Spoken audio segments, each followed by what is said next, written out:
आज हम लोग कंपनी लॉ का वो कंपनी चैप्टर नंबर 5 हम लोग ये वाला बुक फॉलो कर रहे हैं, ऑक्सफोर्ड का कंपनी लॉ वाला book.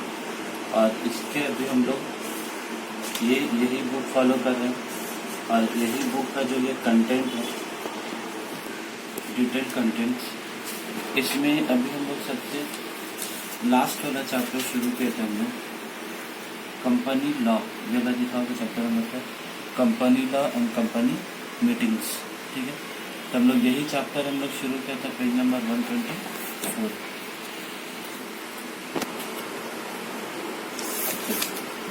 Page number 124।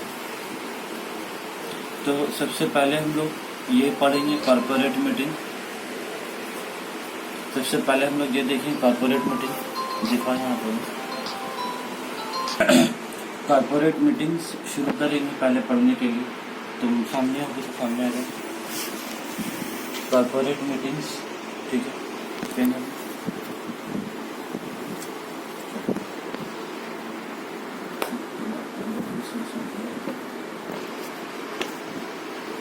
Corporate meetings में तुम ऐसे बैठे कैसे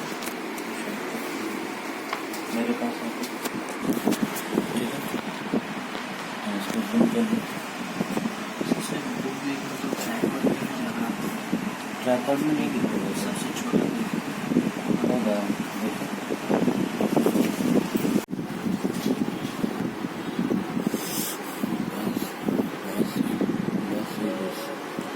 अभी हम लोग कॉर्पोरेट मीटिंग्स का पहला वाला पैराग्राफ पढ़ते हैं। पहले कॉर्पोरेट मीटिंग्स का तो क्या लिखा हुआ है, the management of a company is carried on and control through meetings. ये बोला कि जो कंपनी का जो मैनेजमेंट है इस कैरिड ऑन चलता है और कंट्रोल होता है मीटिंग्स के थ्रू। मतलब साल में या हफ्ता में बार बार मीटिंग्स करेंगे तब ना कंपनी में क्या हो रहा है नहीं हो रहा है सबको पता चलेगा, डिस्कस होगा। The share holders of the company get an opportunity to elect the management. The shareholders of the company get an opportunity to elect the management and sit in judgment over the working of the company during the meeting. बोला share holders लोग को ये मौका दिया जाता है कि वो लोग, जैसे शेयर होल्डर तो बहुत सारा बोले पहले भी कि अगर 10,000 शेयर होल्डर है तो रोज का रोज सब तो मीटिंग में करने के लिए नहीं बैठेगा। उसमें से और लोग 10,000 में से क्या किया, 100 आदमी को चुन के डायरेक्टर को लिया, जो लोग कंपनी का बोर्ड मीटिंग्स में या जो लोग बार बार आएगा। तो वही बोल रहा है elect the management and sit in judgement, और वही लोग बैठेगा फैसला लेने के लिए over the working of the company during the meeting. वही लोग मीटिंग में बैठेगा और वही लोग फैसला लेगा। The board of directors can also act as a team. Board of director भी क्या टीम की तरह काम करेगा। Provided the members meet in a proper manner. क्या काम है कि मेंबर एक तो सही तरीका से मिले and pass a resolution embodying the decisions. और लोग एक मतलब मीटिंग जब हुआ तो क्या करेगा, पास करेगा लोग, तो रेजोल्यूशन पास करेगा। Meeting and resolutions taken at the meeting are the most important components in the management of a company. मतलब मीटिंग होना, खाली बैठा मीटिंग किया और कुछ अगर पास नहीं करेंगे कागज में तो फिर कोई फायदा नहीं। तो मतलब मीटिंग और रेजोल्यूशन दोनों कंपनी के लिए क्या है, मोस्ट इम्पॉर्टेंट चीज है, in the most important components in the management of a company. क्यों कंपनी चलाने के लिए मीटिंग से बैठना और लोग को फैसला करना, मतलब रेजोल्यूशन पास करना। अभी सेकेंड वाला पैराग्राफ क्या है, मीटिंग।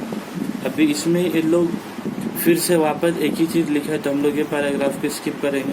इसको आप लोग अपना अपना घर में पढ़िएगा। इसको हम लोग मेन अभी जो देखेंगे ये वाला जो टॉपिक होता है, requisites for valid meetings. Requisites for valid meeting बोलने का मतलब ये वाला एक्चुअली एग्जाम के लिए बिना तुम लोग का इम्पोर्टेंट होता है। ये एग्जाम में आता है, जिसका लॉन्ग आता है लॉन्ग, लेकिन हम लोग जैसे सीयू को है तो अपना रिक्विजिट्स फॉर वैलिड मीटिंग मतलब एक सही मीटिंग होने के लिए क्या क्या चीज होना जरूरी है। जैसे हम लोग लैपटॉप खरीदते हैं, लैपटॉप बोले, जैसे हम लोग क्या बोलते हैं, कोई सामान लेते हैं और उसको इंस्टॉल करने से पहले क्या बोलता है कि आपका लैपटॉप में इतना रैम होना चाहिए, आपका मोबाइल में इतना मेमोरी होना चाहिए पहले से। जैसे हम लोग कुछ इंस्टॉल करते हैं तो प्री रिक्विजिट्स क्या होगा, इससे पहले यही चीज़ अगर आप किसमें होगा तो फिर आप इंस्टॉल करके क्या यूज़ कर पाएंगे। तो वही रिक्विजिट्स फॉर वैलिड मीटिंग, मतलब यहाँ 10 पॉइंट है क्या क्या होने से मीटिंग सही से पास होगा। पहले क्या, the following points must be followed, the following point must be observe. क्या, the meeting must be properly convened, पहला चीज मीटिंग सही तरीके से होना चाहिए। सेकेंड क्या, authorised people must be informed about the meeting, मतलब मीटिंग के बारे में जो ऑथराइज आदमी लोग को क्या करेंगे, खबर देंगे। A proper notice has to be served to the people entitled to attend the meeting, एक सही नोटिस भी देना, मतलब मीटिंग में बुलाने से पहले सबको क्या प्रॉपर नोटिस देंगे। Has to be served to the people entitled to attend the meeting, क्योंकि नोटिस जैसे हम लोग पढ़ा कि बोर्ड मीटिंग में कि 7 दिन पहले एटलीस्ट सबको मीटिंग होने से पहले 7 दिन पहले क्या सबको नोटिस देना। अब प्रॉपर नोटिस मतलब नोटिस के साथ अगर कुछ डॉक्यूमेंट्स भेजना है, अगर कुछ नेसेसरी वर्किंग पेपर्स भेजने तो वो भी मीटिंग के साथ क्या हम लोग भेजेंगे। The chairman must conduct the meeting, और कौन मीटिंग कंडक्ट करेगा भाई, chairman. The provisions of the Companies Act and the articles of the company have to be followed. Company act का जो नियम कानून है वो फॉलो करना होगा, और जो कंपनी का जो आर्टिकल है, आर्टिकल से क्या कहता है, बायलॉज ऑफ द कंपनी, मतलब वो लोग अपना भी कुछ रूल्स रेगुलेशन एक्स्ट्रा बनाएगा। And the articles of the company have to be followed. The quorum must be maintain, ये भी हम लोग बोला, कोरम मतलब क्या आ गया, the minimum number should be present in the meeting, मतलब अगर 100 आदमी का मेरा डायरेक्टर था तो अब उसमें से कितना आदमी मीटिंग अटेंड करेगा, 100 में 40 आदमी करेगा तो मीटिंग शुरू कर देंगे, कि 100 में 30 आदमी का शुरू करने से मीटिंग अटेंड। तो एक तो कोरम, एक तो मिनिमम नंबर क्या हम लोग को मेंटेन करना है। और ये कोरम का नियम क्या था इसमें, बोर्ड मीटिंग्स में 1/3 ऑफ द मेंबर्स और 2 members which ever is higher. The business of the meeting is to authenticate valid transactions, meeting का business of the meeting is to कैसे ऑथेंटिकेट वैलिड ट्रांजैक्शन, मतलब उसको क्या करना है, एक सही नजरिया दे देना है उस चीज को। जैसे हम लोग बोल रहे ट्रांजैक्शन करना है, 10 करोड़ का लेन देन करना है पैसा का, लेकिन उसके लिए पहले क्या करना होगा, मीटिंग बैठाना होगा, फैसला लेना होगा पहले। The members have the right to exercise their franchise by show of hands, the members have the right to exercise their franchise बोला, बट उसे कहते हैं वोट्स बोलते हैं।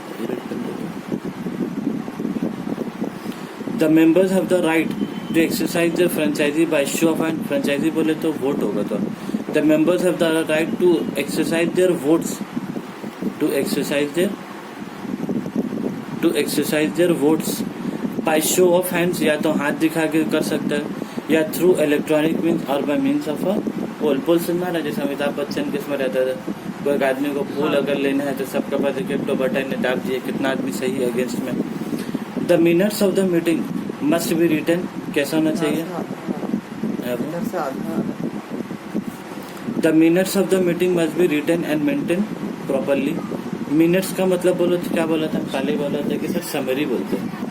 मिनट्स ऑफ अ मीटिंग के मतलब क्या बोलते हैं हम लोग,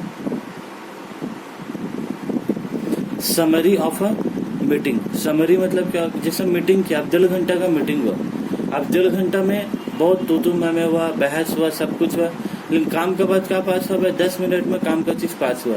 तो वो जो 1.5 घंटा का मीटिंग को हम लोग एक तो समरी करके जो काम का बात है मीटिंग को हम लोग लिख लेंगे कागज में, और फिर नीचे क्या होगा, साइन करना होगा। जो भी वो बोर्ड ऑफ डायरेक्टर का जो भी चेयरमैन होगा, जो हेड होगा, नीचे में क्या करेगा, अपना साइन करेगा। तो minutes of the meeting must be written and maintain properly. फिर क्या, the minutes of the meeting must be signed by the chairman. जब हम बोल रहे थे चेयरमैन कौन होगी, जो बोर्ड ऑफ डायरेक्टर्स है उसका जो हेड आदमी है वही तुम्हारा साइन करेगा। अब ये extra ordinary general meeting, EGM जिसको हम लोग बोलते हैं। EGM मतलब एक होता है तुम्हारा एनुअल जनरल मीटिंग और एक होता है extra ordinary general meeting. Annual general meeting क्या हो गया, एक फाइनेंशियल ईयर खत्म होगा, मतलब मार्च एंड हो गया, अब उसके बाद मीटिंग होगा। मतलब एक मीटिंग क्या होता है जिसमें बोर्ड ऑफ डायरेक्टर्स लोग आएगा सिर्फ 100 आदमी, और एक मीटिंग क्या होता है जिसमें पूरा 10,000 शेयर होल्डर आएगा, तो जिसमें सब शेयर होल्डर लोग को बुलाएंगे, लोग को तो वो तुम्हारा क्या हो गया, एनुअल जनरल मीटिंग। अब जिसमें सिर्फ 100 शेयर होल्डर आएगा, चुन के जिन लोग को भेजा था इलेक्टेड करके, तो वो लोग तुम्हारा क्या हो गया, बोर्ड ऑफ डायरेक्टर हो गया। तो अब जो 10,000 आदमी आएगा मीटिंग में, तो लोग का मैं क्या बोला, तो एनुअल जनरल मीटिंग होता है साल एंड होने के बाद, एक साल एंड होगा उसके बाद फिर होगा मीटिंग। लेकिन अगर साल एंड होने से पहले कुछ ऐसा इमरजेंसी आ गया कि अब हम साल खत्म होने का इंतजार नहीं कर सकते हैं कि मार्च खत्म हो जाएगा तो अप्रैल में जून में तब मीटिंग लेंगे, तो बीच में अगर ड्यूरिंग द करंट ईयर के बीच में अगर हमको 10,000 शेयर होल्डर लोग को बुलाना है अर्जेंट ट्रांजैक्शन के लिए, तो उसी को तुम्हारा क्या बोलते हैं, एक्स्ट्रा ऑर्डिनरी जनरल मीटिंग। तब एक्स्ट्रा ऑर्डिनरी जनरल मीटिंग में, and extra ordinary general meeting जिसके ईजीएम बोलते हैं शॉर्ट में, can be convene under the following cases. Convene मतलब बुलाना, can be call under the following cases. Board of director ही बुला सकता है कि चलो भाई फैसला यहाँ नहीं होगा, ईजीएम में ही बुला के करने होगा। ये on the requisition of member लोग, रिक्वेजिशन मतलब क्या क्या बोला था, रिक्वेस्ट। तो on the request of members, कल आफ्टर अ रिक्वेजिशन मीटिंग के बाद भी during a meeting convene by the tribunal मतलब ऐसे क्या बोलते हैं, CL कंपनी लॉ ट्राइब्यूनल, जिसको शॉर्ट में कहते हैं नेशनल कंपनी लॉ ट्राइब्यूनल, जिसको शॉर्ट में क्या बोला जाता है, NCLT बोला जाता है इसको, नेशनल कंपनी लॉ ट्राइब्यूनल। हम इसके बारे में क्या बोला था कि जैसे कोर्ट होता है ना हर चीज के लिए, कोई आदमी मारा मारी क्या चले गया child court, civil court, criminal court, तो अब अगर कंपनी में भी कोई प्रॉब्लम होगा, अब कंपनी वाला भी अपना मामला अगर लेके सियालदह कोर्ट, अलीपुर कोर्ट, यही सब में लेके चले जाएगा, तो फिर क्या केस, नंबर ऑफ केसेस क्या होगा, बहुत ज्यादा बढ़ जाएगा, तो फिर कोर्ट का काम ठीक से नहीं होगा। और वो लोग जज, तो इस चीज के लिए तो क्या स्पेशलिटी भी नहीं है कि वो लोग जजमेंट देगा, तब एक अलग से कोर्ट बनाया, एक अलग से ऑफिस बनाया जिसका नाम कहते हैं लोग नेशनल कंपनी लॉ ट्राइब्यूनल। मतलब यहाँ जो जज होगा सब कुछ होगा, लोग सब क्या, सबको कंपनी के बारे में सबसे ज्यादा नॉलेज रहेगा। अब ये types of meeting,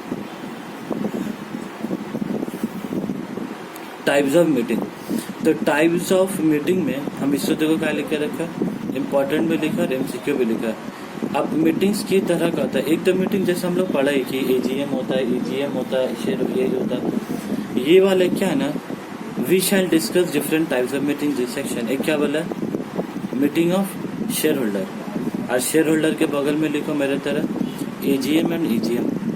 share holder लोग का मीटिंग कैसा होगा, या तो AGM या तो EGM। उसका देखो meeting of the board of directors and it's committee, meeting of the board of director and it's committee, तो ब्रैकेट में लिखो बोर्ड मीटिंग।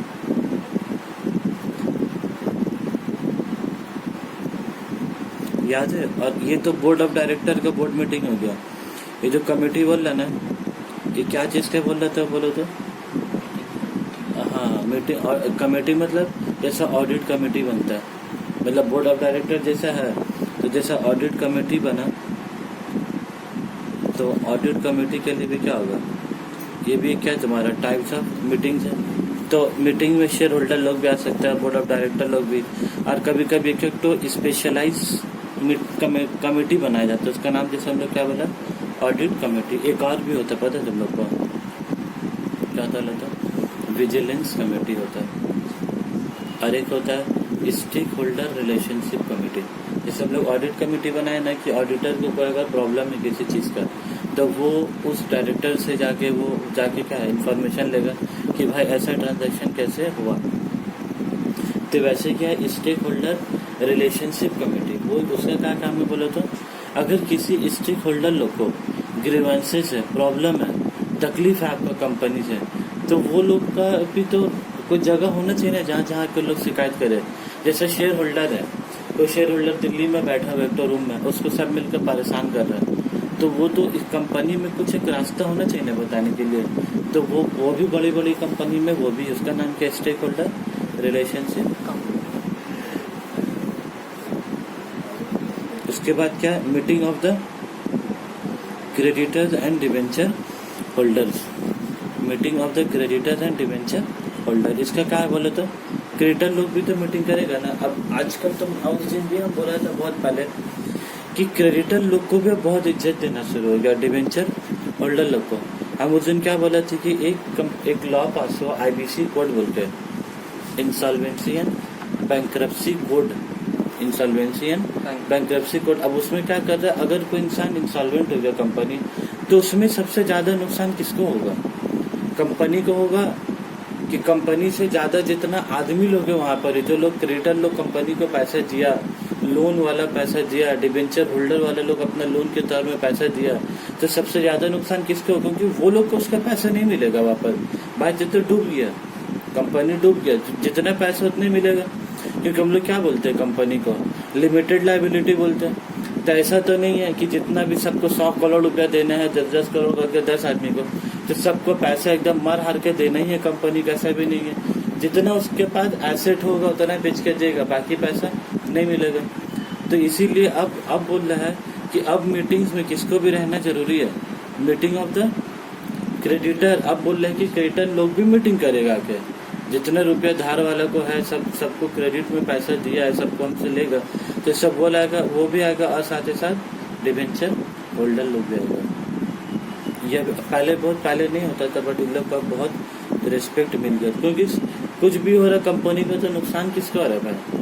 डायरेक्टर तो हो रहा तो डायरेक्टर तो मीटिंग में तो आ ही रहा ना, लेकिन अगला आदमी कौन नुकसान हो रहा है? क्रेडिटर को, डिबेंचर होल्डर को। तो वो भी क्या है, वो भी मीटिंग में आएगा।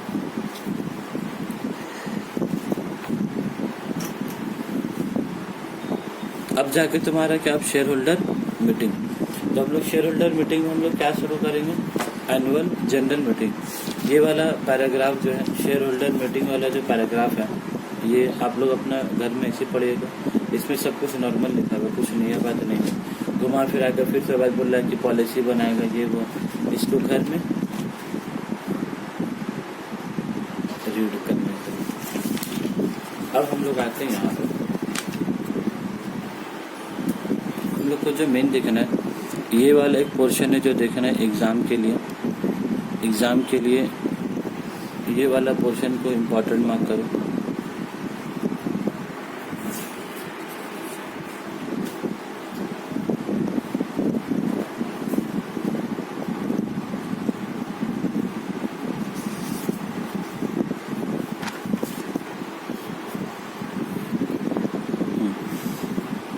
एग्जाम में ये वाला पोर्शन के लिए क्या इम्पोर्टेंट मार्क करो खाली ये चार्ट टू लाइन।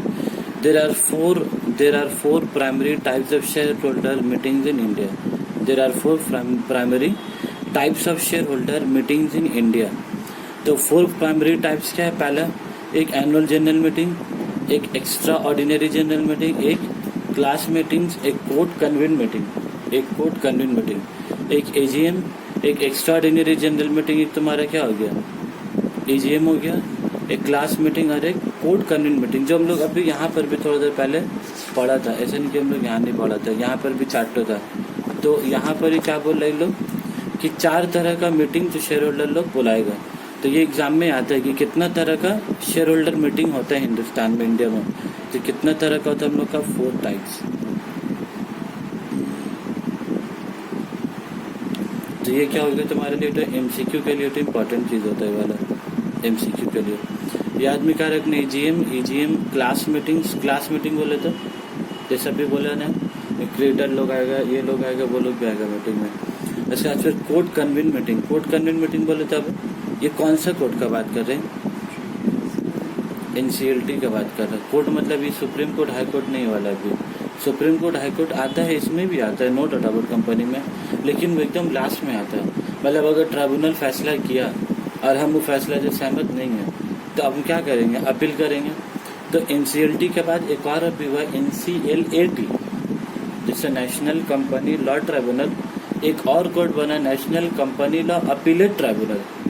मतलब अगर उसको एनसीएलटी का फैसला से, कोर्ट से अगर उसके फैसले से क्या बोलते हैं उसको, अगर वो सहमत नहीं है, बोला कि नहीं जज गलत फैसला दिया, हमको केस करना है इसके बाद, तब वो केस कहाँ करेगा? फिर एनसीएलएटी में। मतलब एनसीएलटी के बाद फिर लोग क्या करेगा? एनसीएलएटी जिसको बोलते हैं national company law appellate tribunal, APPELLATE appellate, appeal नहीं बोलते इसको, अपीलेट ट्राइब्यूनल बोलते हैं। अब वहाँ अब वो कोर्ट में जाके क्या करेगा? लोग अपील करेगा।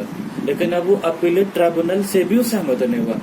अपील जहाँ किया आप बड़ा जज को, उसका भी इंसाफ से बोल रहे हैं ये भी जज साहब बिकाऊ है, इसका बात से हमको सहमत नहीं है।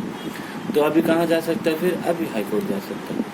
अभी कोलकाता हाई कोर्ट जो भी उसका पड़ेगा, Kolkata high court, Delhi high court, अब उधर जाएगा केस करने के लिए। अब वहाँ जाने के बाद भी बोल रहा उसका भी जज साहब से को इंसाफ नहीं मिल रहा, वो कहाँ जा सकता है फिर? Supreme court. सुप्रीम कोर्ट से भी नहीं मिला तो घर में आगे सो जाएगा फिर अपना। ऐसा नहीं कि अब उसके बाद फिर कुछ है। जैसा भी एक और आया भी, जैसा ICJ बोलकर, international court of justice, ICJ बोलकर एक तो किसका तो एक तो केस चल रहा था वहाँ पर इंटरनेशनल कोर्ट ऑफ जस्टिस में। तो अब क्या, अगर अब उतना बड़ा मामला होगा तब छोटा मोटा कंपनी उधर तक जाएगा। गरीब पता चला करीब सिर्फ केस लड़ते लड़ते उसका दिन जा रहा है और पता चले यहाँ बिजनेस जब हो गया उसका। तो ये हो गया। तो ये इसको घर में अपने से पढ़ लोगे वाला जेला पैराग्राफ। इससे हम लोग अभी कोई काम नहीं है पैराग्राफ से, ठीक है। जो इम्पोर्टेंट हम लोग उसी में ध्यान दिया। असल में मेन हम लोग के इधर आने AGM, जिसका हम बहुत देर से इंतजार कर रहे हैं। 20 मिनट के बाद ये तो आया AGM। अब AGM के यहाँ सब नियम कानून है। मतलब AGM जो होगा, कितना आदमी आना चाहिए, कितना दिन के अंदर AGM होना चाहिए। जैसे हम बोला ना एनुअल जनरल मीटिंग, तो 1 साल खत्म होगा उसके बाद होगा। तब जैसे मार्च में 1 साल खत्म हुआ, अप्रैल से नया साल क्या हुआ शुरू हुआ, तो मार्च में जो साल खत्म हो रहा है उसके बाद कितने दिन के अंदर में उसको क्या लेना, एनुअल जनरल मीटिंग। तब ये सब में उसका क्या है सारा। अब ये इसके स्पेसिफिक सेक्शन है, और ये जो सेक्शन नंबर है इसको याद करना है। ये एग्जाम में MCQ में आता है। तो तुम लोग का सेक्शन 96 किसके लिए? तुम्हारा AGM के लिए। इसको याद करना है। तो पहले क्या बोला, 1 person company exempted from holding AGM। 1 person company क्या एग्जेम्प्टेड AGM,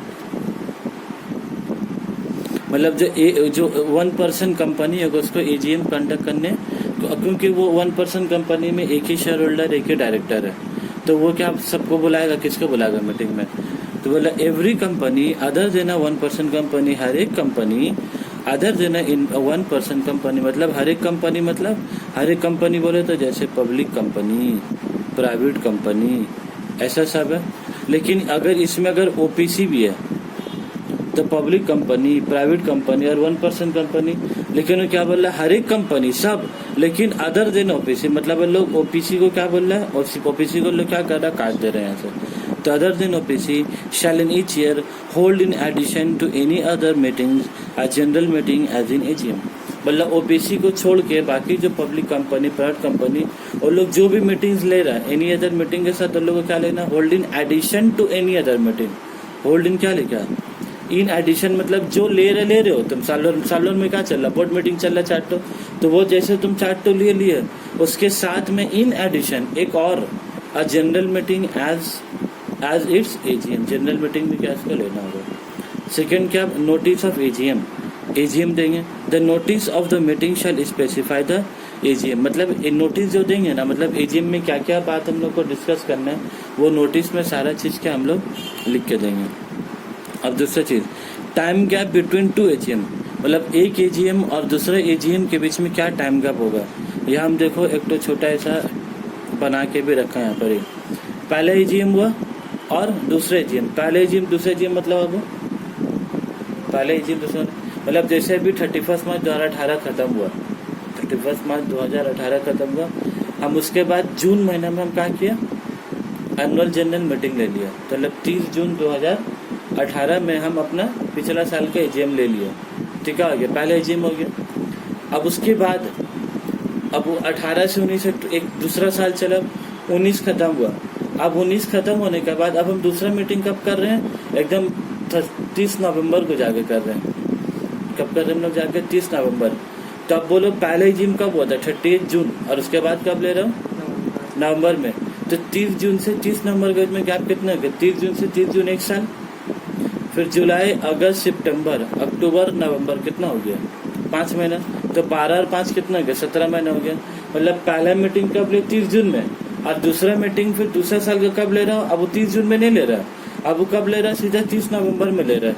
तो यहाँ पर क्या बोल रहा है कि पहला AGM और आप जो दूसरा AGM लीजिएगा, वो दोनों के बीच का गैप कितना होना चाहिए, नॉट मोर देन 15 मंथ, 15 महीने से ज्यादा का गैप नहीं होना चाहिए। मतलब अगर हम 2018 का अगर 30 जून को लिए तो फिर 2019 का कब लेना होगा हमको, जून से जून हमको बहुत ज़्यादा टाइम नहीं मिल रहा तो हम क्या करेंगे, जून से जून 1 साल, लेकिन यहाँ कितना महीना बोले हम लोग को 15 मंथ, मतलब क्या जून हो गया, जुलाई, अगस्त और सितंबर। मतलब अगर हम बहुत ज़्यादा है तो फिर 30 सितंबर तक के हम लोग मीटिंग ले सकते हैं। अब जैसे हम 30 सितंबर में ले लिया, अब हम दूसरा मीटिंग कब लेंगे, अभी हो गया, अब दूसरा मीटिंग फिर कब लेंगे, अब 30 सितंबर से फिर 15 महीने के फिर अंदर में लेंगे। तो ये वो कहने का उसका मतलब है कि आपको पहले, अब फिर लोग तो टाइम गैप बिटवीन 2 AGM वहाँ होता था नहीं, time gap between 2 board meeting not more then 120 days वाला होता था। यहाँ पर क्या बोल रहा है, नॉट मोर देन 15 मंथ। तो खाली 15 मंथ नहीं याद करोगे भाई लोग, MCQ में पूरा याद करोगे, नॉट मोर देन, क्योंकि लोग MCQ में घुमाएगा फिर ABCD करके, not less than 15 month, not more than 15 month, equal to ऐसा करके, मोर देन इक्वल टू ऐसे करके घुमाएगा फिर। Not more than 15 month should have elapsed, 15 महीने से ज़्यादा इलैप्स नहीं होना चाहिए between the date of 1 AGM of a company and the date of next. जब बोला 30 जून और फिर 30 जून और 30 सितंबर, ये हम छोटा ऐसे ही बना दिए जिससे तुम लोग इससे क्या क्लियर हो जाएगा। ये पहला AGM और ये तुम्हारा दूसरा AGM, और ये दोनों के बीच से गैप कितना होना चाहिए तुम्हारा, 15 मंथ्स। ठीक है, अब आ जाओ time limit for holding first AGM। अब देख लो क्या बोल रहा है, टाइम लिमिट, ये भी तो इम्पोर्टेंट है एग्जाम के लिए, इसको स्टार मारो, ये भी है तुम्हारे एग्जाम के लिए इम्पोर्टेंट, ये सब एग्जाम में MCQ में आता है। Time limit for holding first AGM, मतलब पहले AGM कब लेंगे। अब पहले AGM मतलब मेरा कंपनी इनकॉर्पोरेट हो और कितने दिनों के अंदर हमको पहले AGM ले लेना है, वो कब का बात कर रहा है, हर साल का पहले कि इनकॉर्पोरेशन का, इनकॉर्पोरेशन का। तो the first AGM should be held with in a period of 9 month from the date of closing of the financial year of the company. The first AGM should be held within a period of 9 month, कितना महीने के अंदर में, 9 महीने के अंदर, from the date of closing of the first financial year। First financial year close जहाँ होगा उससे 9 महीने के अंदर में क्या करना, हमको मीटिंग लेना है। मतलब एक बात बोले, मान लो हम 25 नवंबर 2019 को, 25 नवंबर 2019 को हम क्या किए, डेट ऑफ इनकॉर्पोरेशन है मेरा कंपनी का 25 नवंबर 2019। तो इसका फाइनेंशियल ईयर खत्म कब होगा, 31 मार्च 2019। तो पहला फाइनेंशियल ईयर कब हुआ, 31 मार्च 2020 में। अब वहां से हमको कितना महीने के अंदर लेना है, तुम्हारा 9 महीना। तब ये 9 महीना कहाँ से गिनेंगे, 25 नवंबर से गिनना है कि पहला फाइनेंशियल ईयर एंड होने का वहां से 9 महीना, पहला फाइनेंशियल ईयर एंड होने का वहां से 9 महीना। क्लियर है, मतलब 31 मार्च से गिने, मतलब अप्रैल, मई, जून, जुलाई, अगस्त, सितंबर, अक्टूबर, नवंबर, दिसंबर, 9 महीना। तो पहला बोर्ड मीटिंग में हम क्या 30 दिसंबर 2020 तक हम पहला बोर्ड मीटिंग ले सकते हैं। ठीक है, और फिर क्या बोला, and in any other case with in a period of 6 month from the date of closing of the financial year. ये इन एनी अदर केस बोलने का मतलब अब इन एनी अदर केस मतलब क्या हो गया बोलो तो, अब तुम्हारा पहला साल कंप्लीट हो चुका है, तुम 25 नवंबर में इनकॉर्पोरेशन हुए, 31 मार्च में तुम्हारा साल क्या हुआ, खत्म हो गया। उसके 9 महीने के अंदर तुमको पहले क्या बोर्ड मीटिंग करना है। लेकिन अब तुम्हारे साथ ऐसा हो गया, 31 दिसंबर 2020 हो गया, तो तुम्हारा दूसरा साल कब से शुरू हुआ, 1 अप्रैल 2019 से दूसरा साल शुरू हुआ। तो वो साल खत्म कब होगा तुम्हारा, 31 मार्च 2020, 31 2020।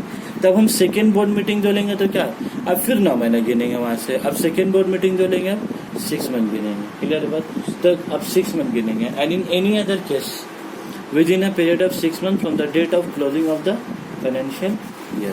क्लियर है बात एकदम। तो अब जो हम लोग मीटिंग लेंगे 31 बाद में खत्म होगा, तो 6 महीने के अंदर कितना गया, अप्रैल, मई, जून, जुलाई, अगस्त और सितंबर। तो 30 सितंबर तक फिर हमको हर साल का जनरल मीटिंग क्या हमको ले लेना। ठीक है, और पहला रहा तो 31 दिसंबर तक क्या हम लोग ले सकते हैं। अब not to hold meeting in year of incorporation, अब बोल रहा है जिस साल में इनकॉर्पोरेशन वो साल में मीटिंग क्या नहीं लेना है।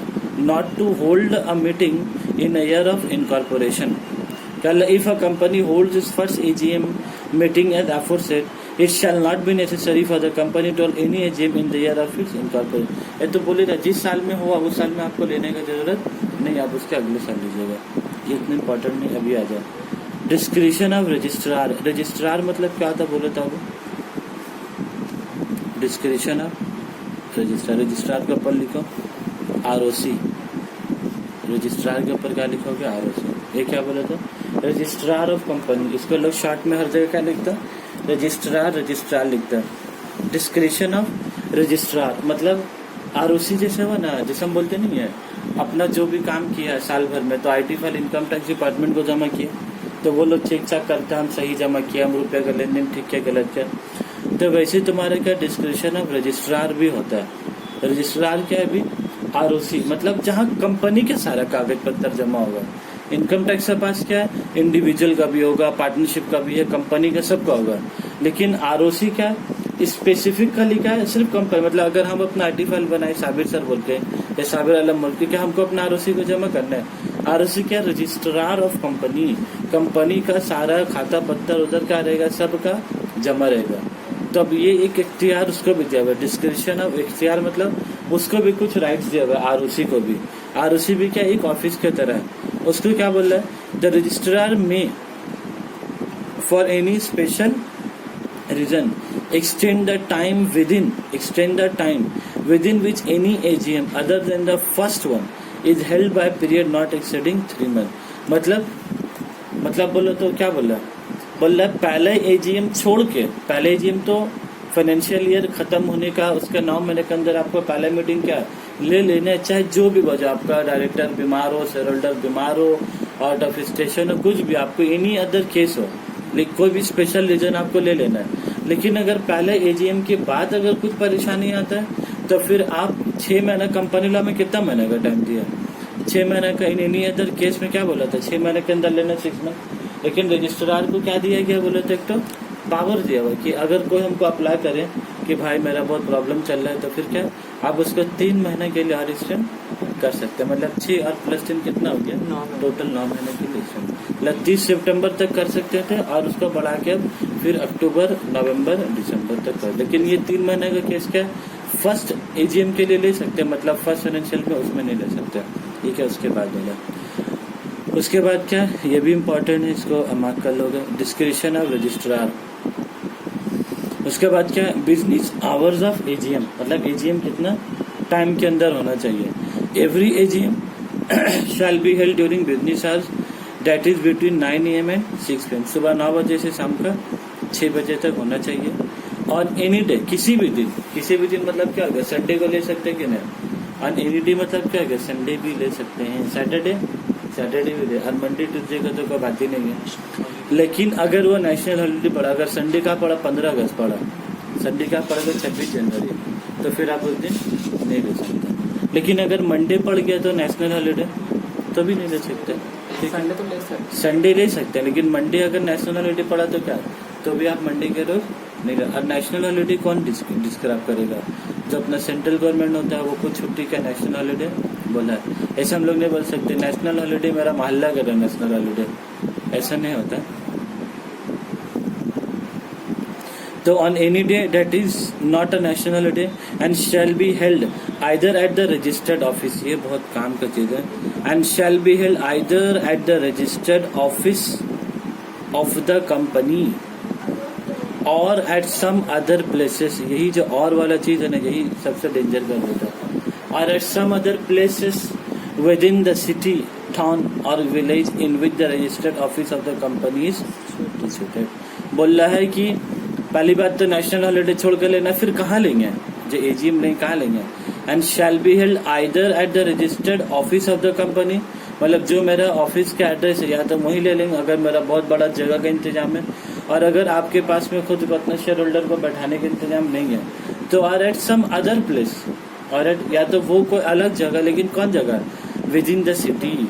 अगर मेरा कोलकाता अगर रजिस्टर्ड ऑफिस है, अगर पार्क स्ट्रीट में मेरा ऑफिस है, तो अगर पार्क स्ट्रीट में मेरा जगह नहीं है तो फिर हम कहाँ लेंगे। पार्क स्ट्रीट में नहीं तो न्यू मार्केट में कहीं ले लिए, कोई धर्मतल्ला स्प्लेंडेड के तरफ में ले लिया, डलहौजी के जहाँ पर हमको जगह मिला, और at some other place within the city, town और village in which the registered office of the company situated, जहाँ पर आपका रजिस्टर्ड ऑफिस सिचुएटेड है उसी के या तो आप शहर में ले लीजिए, या तो कोई टाउन में ले लीजिए, या तो कोई विलेज में ले लीजिए। क्लियर है समझ में? तो ये वाला भी मेरे हिसाब से क्या है तुम्हारे एमसीक्यू के लिए बहुत हेवी चीज़ है। इसमें एक एमसीक्यू क्या बन सकता है, 9 से 6 बजे तक ले सकते हैं। दूसरा एमसीक्यू क्या बन सकता है कि आप नेशनल हॉलीडे के दिन नहीं ले सकते हैं। और तीसरा एमसीक्यू क्या बन सकता है इसमें कि आपको रजिस्टर्ड ऑफिस में मीटिंग लेना है, या अगर रजिस्टर्ड ऑफिस में जो भी आप एड्रेस दिए 20 नंबर पार्क स्ट्रीट, तो आपको 20 पार्क स्ट्रीट में ही लेना है। और अगर नहीं तो अगर उसमें जगह नहीं है और सम अदर प्लेस जो विद इन द सिटी, मतलब उसी कोलकाता, ऐसा नहीं हो कि डायरेक्ट कलकत्ता में जाके मीटिंग करे, गोवा में मजा मार रहे वहाँ जाके, ऐसा वहाँ जाके गोवा में मीटिंग नहीं कर सकते। हाँ, अगर गोवा में आपका रजिस्टर्ड ऑफिस है तो लीजिए ना, फिर आप गोवा में समुद्र में जाकर बैठ के मीटिंग कीजिए, कोई बात तो नहीं है। लेकिन आप कोलकाता में हैं तो फिर नहीं, कोलकाता में तो क्या बाबूगंज जाके ले सकते हैं नहीं मीटिंग ले सकते हैं, मीटिंग नहीं होगा, मीटिंग छोड़ के बाकी सब कुछ होगा। तो फिर within the city, town और village in which the registered office of the company situated. चलो ये इसको वक्त इसलिए दिया ना इसके ऊपर एग्जाम में। और तो इसमें भी हम लोग नियम कानून पढ़ लिया, 15 महीना, 9 महीना, 6 महीना और फिर 3 महीना। अब अभी देख लो central government power for example, central government का भी क्या ताकत है, वो चाहे तो किसी भी नियम के बारे में क्या एग्जाम कर सकता है। जैसे अभी लॉकडाउन का टाइम चल रहा है, बहुत सारा नियम आ रहा है एजीएम से रिलेटेड कि अब तो एजीएम होना कैसे होगा भाई, अप्रैल चले गया, मई चले गया, जून चले गया, आपको मीटिंग आप कर ही नहीं सकते शेयर होल्डर को, तभी लोग खुद का टाइम एक्सटेंड कर रहे हैं एजीएम को। जैसे नियम में क्या लिखा हुआ है कि 6 महीने के अंदर ले लेना है, लेकिन 6 महीने में तो भैया 3 महीने तैसे ही गुजर गए, साल खत्म होने का, अप्रैल में जून गुजर जाएगा, और लोग प्लानिंग में जुलाई के भी, लोग प्लानिंग का अगस्त का भी, सब लोग क्या छूट ही जाएगा। और फिर क्या डिस्क्रिप्शन ऑफ ट्राइब्यूनल, ट्राइब्यूनल में क्या होगा, एनसीएलटी का बात है क्या, नेशनल कंपनी लॉ ट्राइब्यूनल। तो ये लोग का भी कुछ क्या डिस्क्रिप्शन, मतलब उसका भी पावर है। तो वो लोग भी तो चाहे क्या, तो क्या कभी भी मीटिंग बुला सकता है, जब बोलेगा मीटिंग बुलाना है तो क्या मीटिंग बुलाना है, नियम दिखाएंगे नहीं अभी साल खत्म नहीं हुआ, अभी 6 महीना पहले ही तो लिया, अभी और हम लोग नहीं लेंगे, तो 6 महीना अंदर लेना है। आप क्यों बोल रहे जून में, हम तो 30 सितंबर तरफ तो ले सकते हैं।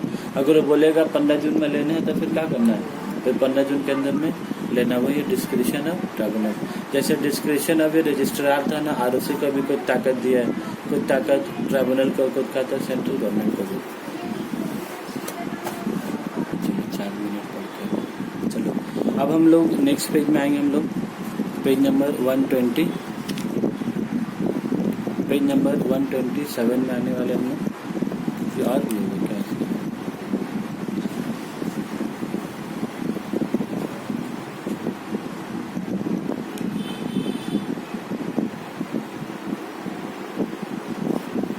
पेज नंबर 127 में इसमें क्या लिखा है, डीम्ड एजीएम, मान लें कि एजीएम हो गया, a general meeting held in pursuance of section 97(1) shall subject to any directions of the tribunal, tribunal अगर बुलाया है to be deemed to be an AGM of the company under the act. मतलब अगर tribunal हमको बुलाया, जैसे हम क्या बोले 25 जून को ही बुला लिया, हालांकि डेट 30 सितंबर तक का, तो वो अगर बुला लिया तो मान लें कि मेरा एजीएम हो गया, हमको और कंपनीज एक्ट के हिसाब से हमको एजीएम करने की जरूरत नहीं है।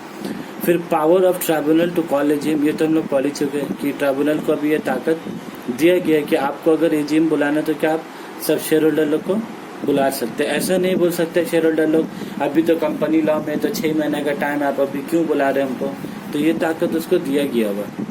Punishment for default in complying with provisions of section 96 और 90, बोले अगर आप 96 और सेक्शन 97 का अगर पालन नहीं करते, ये जो हम लोग का सेक्शन 96 है और ये 97 मतलब ये वाला डिस्क्रिप्शन ऑफ ट्राइब्यूनल, ट्राइब्यूनल बोल रहा है आप नहीं आ रहे हैं, तो फिर अगर आप अपना 96 मतलब कंपनी लॉ वाला फॉलो नहीं कर रहे 6 महीना 9 महीना, और ट्राइब्यूनल का भी बोला हुआ अगर फॉलो नहीं कर रहे एनसीएलटी का, तो फिर आपको क्या पनिशमेंट मिल सकता है भाई, उसका सेक्शन नंबर कितना है 99, तो ये सेक्शन नंबर याद नहीं करना 99 है।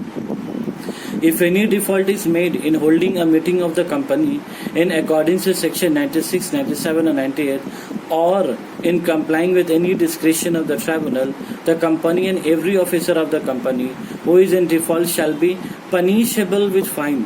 उसको कितना रुपए का फाइन होगा, हर एक आदमी, एवरी द कंपनी, कंपनी को भी, and every officer of the company, officer मतलब जिसको ये ड्यूटी दिया गया था कि आपको सबको बुलाना है एजीएम के लिए, default shall be punishable with fine which में एक्सटेंड टू ₹1 लाख, मतलब मैक्सिमम कितना कर सकते 1 लाख, मतलब 1 रुपए से 1 लाख तक क्या फाइन ले सकते कंपनी से।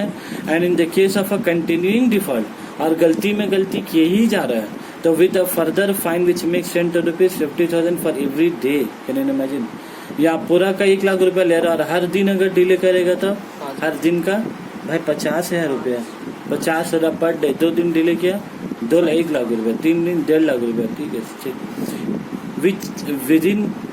विच सच डिफॉल्ट, जितने दिन तक वो डिफॉल्ट चलेगा उतने दिन तक वो 50,000 रुपये क्या देना रहेगा।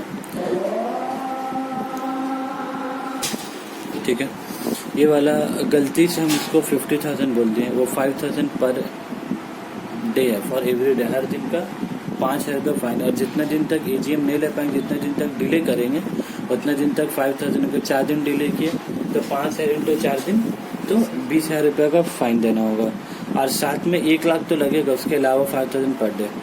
फिर ये वाले कि एजीएम एट शॉर्ट नोटिस, इसको वेरी इंपॉर्टेंट मार्क करोगे, ये एमसीक्यू के लिए बहुत बहुत चांसेस का आने का। एजीएम एट शॉर्ट नोटिस मतलब हमको जल्दी देके बुलाना, जल्दी एजीएम बुलाना। तो क्या बोल रहे, clause 28 of section 101, clause 28 of section 101 of the companies amendment act 2016 क्या बोल रहा है, states that a general meeting में be held at short notice में बुला सकते हैं if in the case of an AGM, अगर एजीएम के केस है, consent is given by not less than 95% of the members entitled to vote. मतलब शॉर्ट नोटिस में अगर हमको एजीएम करना है तो कितना आदमी को वोट देना होगा, consent is given by not less than 95% of the members entitled to vote. जितना आदमी को वोट देना उसका 95% आदमी को क्या है, उसका रजामंदी होना जरूरी है। कंसेंट मतलब क्या हो गया, वो हाँ बोलेगा, हाँ भाई शॉर्ट नोटिस में 5 आदमी खाली बोलना नहीं, बाकी 95 बोलना हाँ, तो 95 बोलेगा हाँ, तो क्या शॉर्ट नोटिस में एजीएम करवा सकते हैं। And in case of any and in case of other general meetings, उसके अलावा अगर कुछ बोले तो जैसे अब एजीएम हो गया, कुछ और मीटिंग हो गया, तो उसके अलावा कुछ consent is given by the members holding out less than 95% of the paid up share capital. यहाँ पर लोग कितना बोला, 95% of the paid up share capital. मतलब कभी कभी क्या होता है कि शेयर होल्डर 100 जरूर है, यहाँ पर क्या बोल रहा है कि 100 का 95% कितना हो गया, 95 आदमी हो गया। 100 आदमी अगर वोट देने वाला है तो 100 का 95% कितना हो गया, 95 आदमी।